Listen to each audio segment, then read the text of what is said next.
Hi, I'm Christopher Hein, and this week we're talking about a Atemi in Aikido. So what is a Atemi, the classic strikes in Aikido? What does that mean, and how does Aikido look at a Atemi? Atemi is a Japanese word that means to strike the body, to hit something, to hit the body with something. And that Atemi could be a hand or a foot, but it could also be an arrow or anything else, right? So from the root ataru, so to hit the body, to strike the body, and the mi means the body that you're hitting. So what are those in Aikido? Last time we talked about shomen and yokomen, and I showed you how those are perfectly normal strikes that people use constantly, all the time in modern life. Today we're going to talk about ski and what ski is. And ski is often misunderstood as a punch, when in fact it's just a thrust. And the way that we do the thrust in Aikido also looks really silly and goofy. And I'm going to explain to you today why that position exists and why we do need to train against a strike that's done like that because of systematically the way we look at it. So the ski in Aikido has a very particular reason that it's done that way, and we're going to talk about that in this video. I'm going to get Josh over here and we're going to go to work. Josh? Okay, so this week we're talking about Atemi in Aikido, and that's Aikido strikes. Last video we talked about shomen, yokomen, and gyaku yokomen, and what those are and how they might arise. And hopefully by the end of that video you're like, oh, those strikes are actually pretty sensible and they're not as weird as I thought. And the reason for that is because we're always trying to make a distance where a boxing situation is not going to happen, right? So understand, if Josh and I were going to box, right? So if we were both getting ready to box, so we're here in a hands-up situation, we're going to box, okay? We're going to set a distance where we can hit each other, right? Now that distance is basically mutual, meaning if Josh throws that punch out and I return this shot, we're basically hitting each other about the same set of distances, right?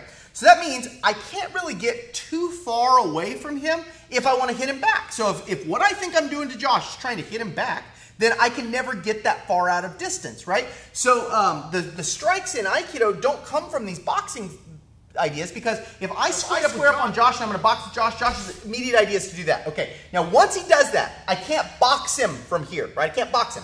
So what I'm going to do is I'm going to position in, right? So I'm going to come in. Now what Josh is going to do is this, again, because he doesn't want to box me back. So meaning, every time I try to box Josh, Josh is going to move further away from me, right? So I come in here to box Josh, Josh moves. So I can't be in a boxing stance. So I'm going to leave my boxing stance to get over here to him. Now I could stay in my boxing stance, that's just slow, but I'm going to leave my boxing stance, I'm going to come over to this guy, and he's going to redistance again. And this is what's going to be going on over and over. Now what will this draw me into if I want to hit him? Well, it will draw me into me running and trying to throw large shots at this guy, right? If I had a weapon, it would be even better, right? So if I had a knife in my hand and this guy's trying to distance, well, I'm going to get this fool like this, right? I'm going to really run in there and get him. That's what I'm looking for, is really coming after this guy, swinging big shots to get him.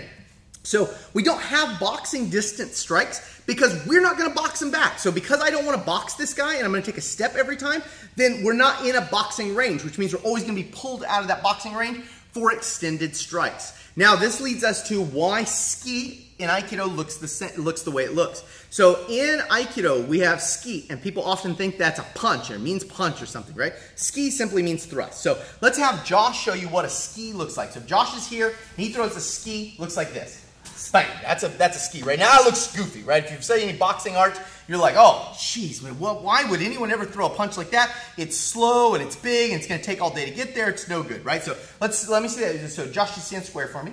Okay, so I'm here like this. So this is ski. Bang, I come in, I'm throwing this big shot. Now, why would I ever throw a big shot like that? Okay, I would rather throw a shot here, right? So if we're in distance like this, this is where I want to throw my shots, okay?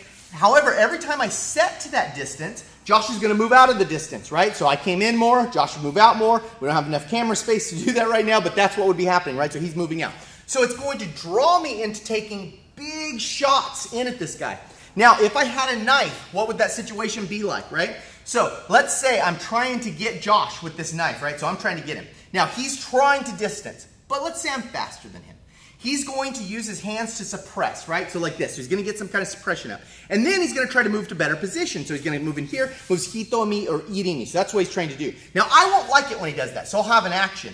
So when we're here and he tries to get to that position, I might do something like this, okay? Now I got into this position. Now if Josh wants to fight with me, he's losing. It's a losing proposition. So Josh instantly, as an Aikido practitioner, knows to back out of this distance. So he's gonna go right about there. Okay, come this way for me a little so we can stay in frame.